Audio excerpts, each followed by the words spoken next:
Hello everyone. आपका फिर से स्वागत है एक शानदार सी वीडियो को लेकर के, जिसमें पढ़ेंगे हम राजस्थान की वेशभूषा। राजस्थान में जितनी भी स्त्री एवं पुरुषों के द्वारा वेशभूषा पहनी जाती है उसके बारे में आज पढ़ने वाले हैं, जो राजस्थान की विभिन्न एग्जामों के लिए समान रूप से उपयोगी है। तो चलिए समय खराब नहीं करते, शुरू करते हैं आज का वीडियो पुरुषों की वेशभूषा पहला टॉपिक को लेकर के। पगड़ी।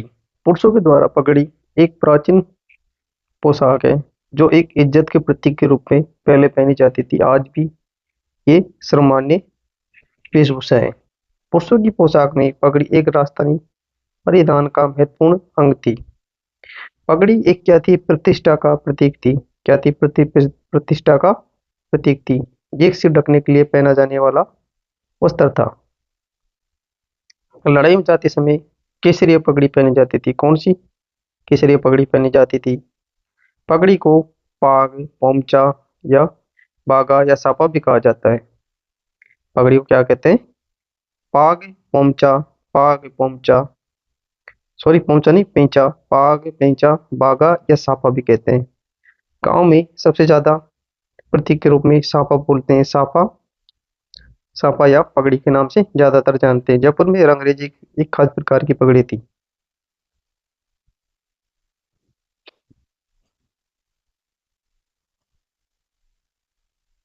पगड़ी में लाल रंग के लहरिए बने होते होते थे, जिन्हें राजशाही पगड़ी कहते थे। कौन से? लाल रंग के लहरी बने होते थे, उन्हें क्या कहते? राजशाही पगड़ी कहते थे। रंगीन पागों में पंचरंगा पाग का विशेष महत्व था, जो शुभ अवसरों पर बांधी जाती थी। पंचरंगा पाग में 5 रंग बहुधा नीला, हरा, लाल, पीला होता था। कौन सा? पंचरंगा में कौन से होते थे? नीला, पीला, हरा, लाल रंग का सबसे ज्यादा प्रयोग किया जाता था। जयपुर में पंचरंगी पगड़ी का प्रचलन राजघराना में अधिक होता था। विवाह के अवसर पर मोटड़ी की पगड़ी बांधी जाती थी। कौन सी? मोटड़ी की। और श्रावण मास में लहरी की पगड़ी। दशहरे में दशहरे में कौन सी? मंदिर व होली पर फूल पत्ती की छपाई वाली पगड़ी पहनी जाती थी। जबकि उदयपुर की पगड़ी चटपटी चपटी होती थी। कैसी होती थी? उदयपुर की पगड़ी चपटी होती थी। तथा मारवाड़ की पगड़ी कैसी होती थी? छज्जादार, खिड़कीदार होती थी। कैसी? छज्जादार, खिड़कीदार होती थी। जबकि जयपुर की पगड़ी कैसी होती थी? खूंटेदार होती थी। जयपुर की पगड़ी कैसी होती थी? खूंटेदार होती थी। राजस्थान में 10 गज के साफे बांधे जाते थे। कैसे? 10 गज के साफे बांधे जाते थे।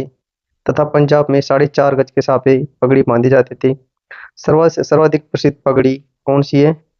मेवाड़ी पगड़ी है। कौन सी? मेवाड़ी पगड़ी सबसे प्रसिद्ध पगड़ी है। मेवाड़ में महाराणा को पगड़ी बांधने वाले व्यक्ति को क्या कहते थे? छाबदार कहते थे। क्या कहते थे? छाबदार कहा जाता था। पगड़ी बांधने जाने वाले व्यक्ति को क्या कहते थे? छाबदार कहते थे। क्या क्या कहते थे? छाबदार कहा जाता था उसको, छाबदार। मेवाड़ की प्रारंभ पगड़ी खिड़कीदार खिड़कीदार कुलों पर आधारित थी। खिड़कीदार कुलों पर आधारित थी। पगड़ी को मेवाड़ में पगड़ी व मारवाड़ में सापा कहा जाता है। पगड़ी को मेवाड़ में क्या पगड़ी को मेवाड़ में पगड़ी कहते हैं, जबकि मारवाड़ में क्या कहते हैं? सापा कहते हैं। जोधपुर का सापा बंदेज के लिए प्रसिद्ध है। जोधपुर का सापा कैसा है? ये बंदेज के लिए प्रसिद्ध है। जिसमें पगड़ियों के विभिन्न प्रकार बताए गए हैं, जिसमें अमरशाही, उदयशाही, खंजरशाही, शिवशाही, विजयशाही, जसवंतशाही, शाहजहां, कसरशाही, अर्जीशाही, स्वरूपशाही, चौड़ावतीशाही, भीमशाही, मंडपशाही, राठौड़ी, मानशाही, हमीरशाही और खरमा इत्यादि के पगड़ियों के विभिन्न प्रकार थे। नेक्स्ट है टोपी। टोपी 19वीं शताब्दी के द्वितीय चरण में पगड़ी व साफे के स्थान पर टोपियों का रिवाज चल पड़ा था।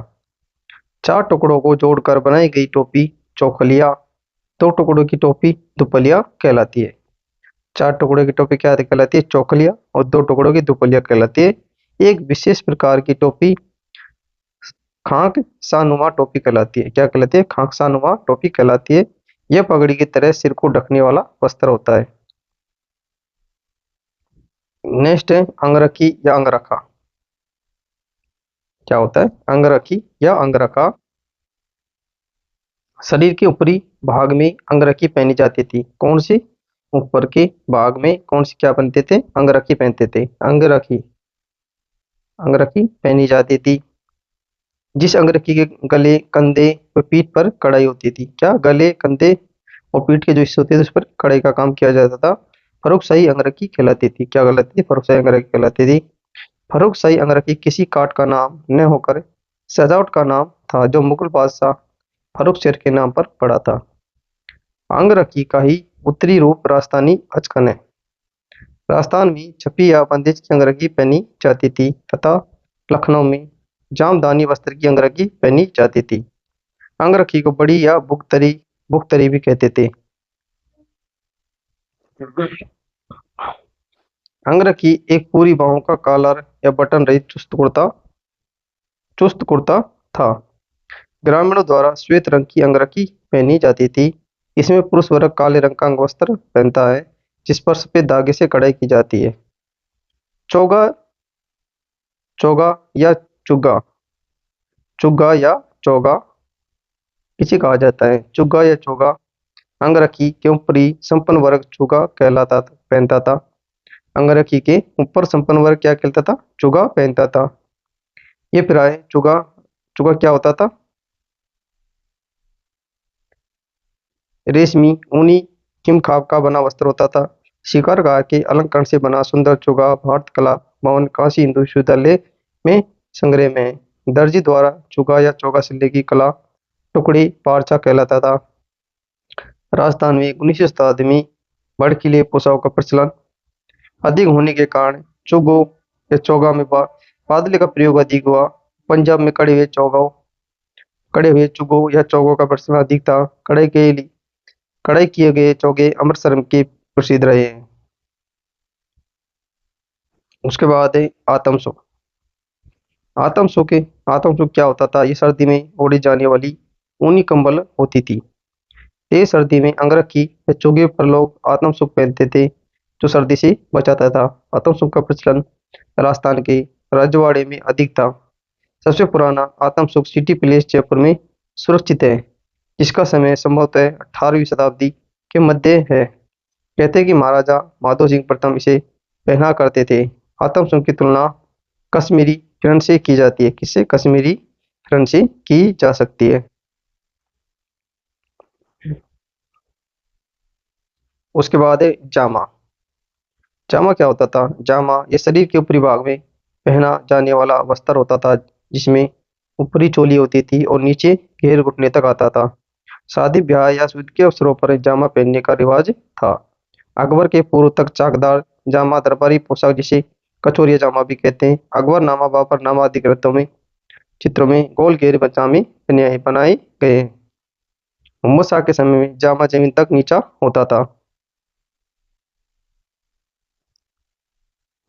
चोली में बांधने के लिए बंद लगता था जिसे कस कहते थे। अकबर ने चाकदार जामा के स्थान पर गोल घेरे का प्रचलन शुरू किया था। पटका या कमरबंद जामा अंगरखी के ऊपर कमरबंद या पटका बांधने की प्रथा थी। राजस्थान में पैठण, चंदेरी, अहमदाबाद, बनारस के पटके प्रसिद्ध थे। ये जामा अंगरखी के पर कमर पर बांधा जाने वाला वस्त्र है। इसमें तलवार या कटार घुसी होती थी।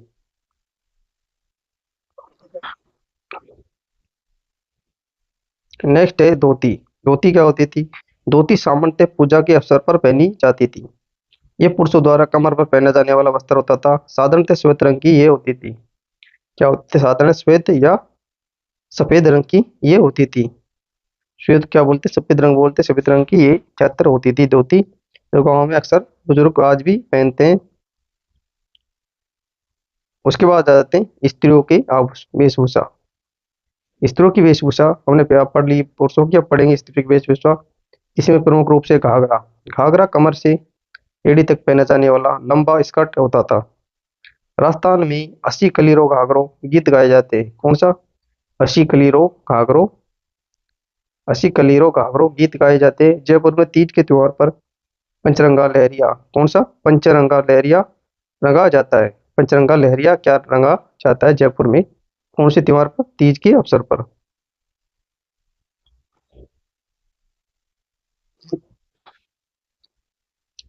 राजघराने की स्त्रियां, उसकी दासियां, सभी महिलाएं लहरे का घाघरा, कुर्ती, कंचली ओढ़नी पहनती थी। घाघरे के लिए बनारस के कारीगर थान या टुकड़ों बनाते थे, जो चेवली का थान कहलाता था।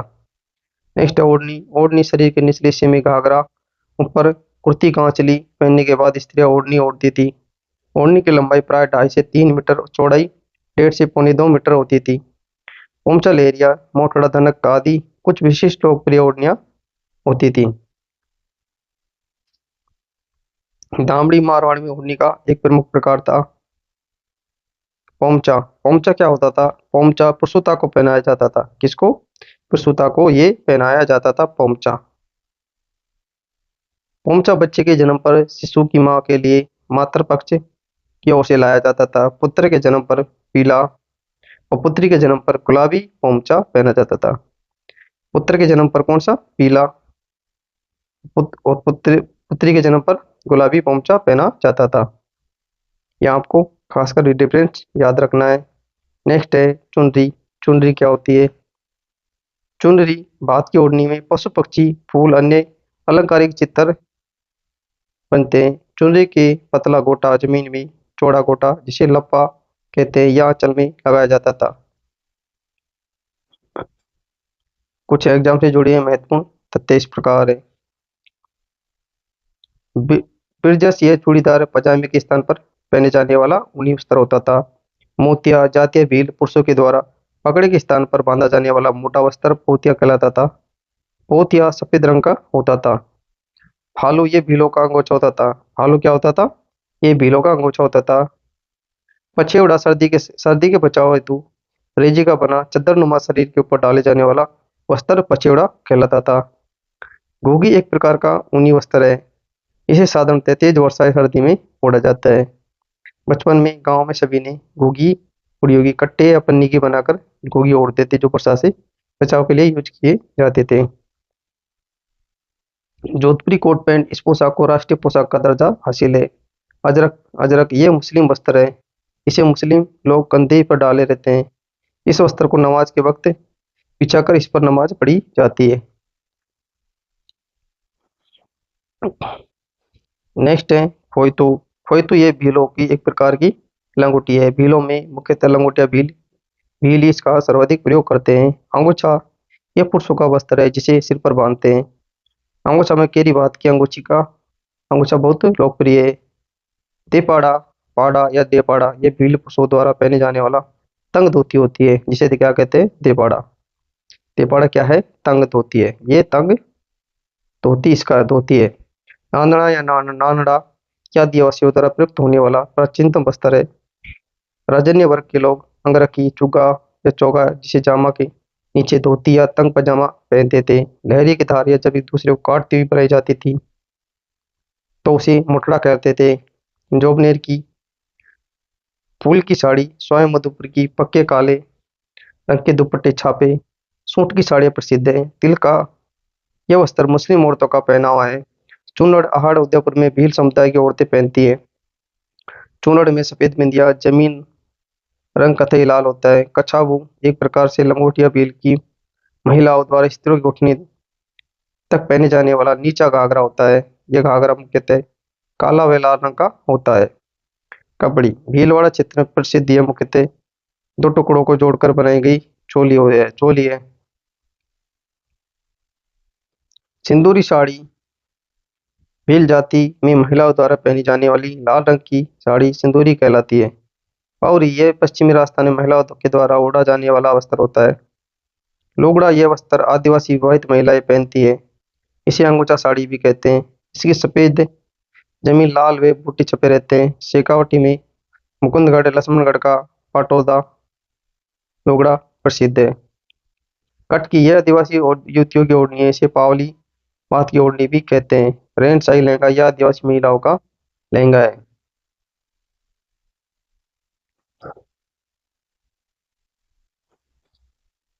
इसमें जमीन लाल व काले सफेद रंग की बूटियां होती हैं। खूसनी एक कंजर स्त्रियों द्वारा पहने जाने वाला विशेष प्रकार का पजामा होता है।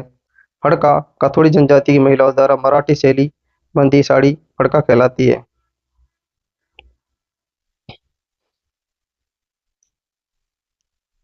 पट ये पश्चिम राजस्थान में महिलाओं के द्वारा उड़ा जाने वाला वस्त्र है। फागणिया होली के अवसर पर महिलाओं द्वारा पहना जाने वाला वस्त्र। जामसई ओढ़नी या आदिवासी महिलाओं द्वारा विवाह के अवसर पर पहने जाने वाला वस्त्र होता है। इसमें लाल जमीन फूल पत्तियों युक्त बेल होती है। ज्वार भात की ओढ़नी आदिवासी महिलाओं की ओढ़नी का एक प्रकार है, जिसमें ज्वार के दानों जैसे छोटी छोटी बिंदी वाली जमीन लाल काले रंग की बेल बूटियां होती है। नेक्स्ट है लहरबात की ओढ़नी। लहरबात की ओढ़नी इसमें ज्वार बात जैसी बिंदियों का बना होता है। ये भी आदिवासी महिलाओं की एक ओढ़नी है। नेक्स्ट है केरी बात की ओढ़नी। इसमें जमीन लाल रंग की इसमें क्या होती है, जमीन लाल रंग की वे बिंदिया सफेद व पीले रंग की होती है। यह आदिवासी महिलाओं की ओढ़नी है। ये भी क्या है, आदिवासी महिलाओं की ओढ़नी। ताराबाद की ओढ़नी। ताराबाद की ओढ़नी यह आदिवासियों की भी लोकप्रिय ओढ़नी है। इसमें जमीन क्या होती है, भूरी होती है और किनारा का छोर कला पर कोणीय आकृति वाला तारों जैसा होता है। पिपरिया विवाह के अवसर पर भील दूल्हे पीले रंग का वस्त्र धारण करती है, पिपरिया कहलाता है।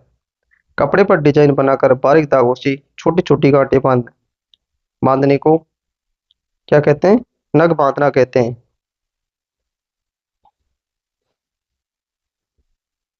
विवाह के अवसर पर मामा भांजी के लिए, भाई अपनी बहन के लिए विशेष प्रकार की चुनरी लाता है, जिसे क्रमशः मामा बांध या मौसला बांध कहा जाता है। गुलाबी रंग की ओढ़नी पहनने वाली युवती को देखकर यह पता लगाया जा सकता है कि वे अभी माँ नहीं बनी है। विधवा महिला को काले रंग की ओढ़नी पहनती थी, जिसे चीड़ का पोंचा कहते हैं। विधवा महिला क्या कहती है, काले रंग की ओढ़नी पहनती थी, चीड़ का पोंचा कहते हैं। दुल्हन की ओढ़नी पमरी कहलाती है। पमरी लाल या गुलाबी रंग की होती थी, जिसे आज भी दुल्हन को उड़ाए जाने का रिवाज है। लाडनू का सापा चुनरी प्रसिद्ध है। ये यहाँ का बना माल कलकत्ता आसाम तक जाता है।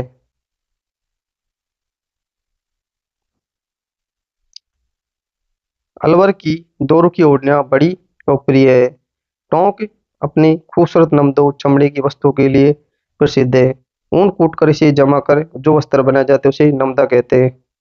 भील स्त्रियों का मुख्य पहनावा अंगरूठी है। मुगल काल में विवाह के अवसर पर पहनी जाने वाली पगड़ी मोटी पट्टीदार पगड़ी होती थी।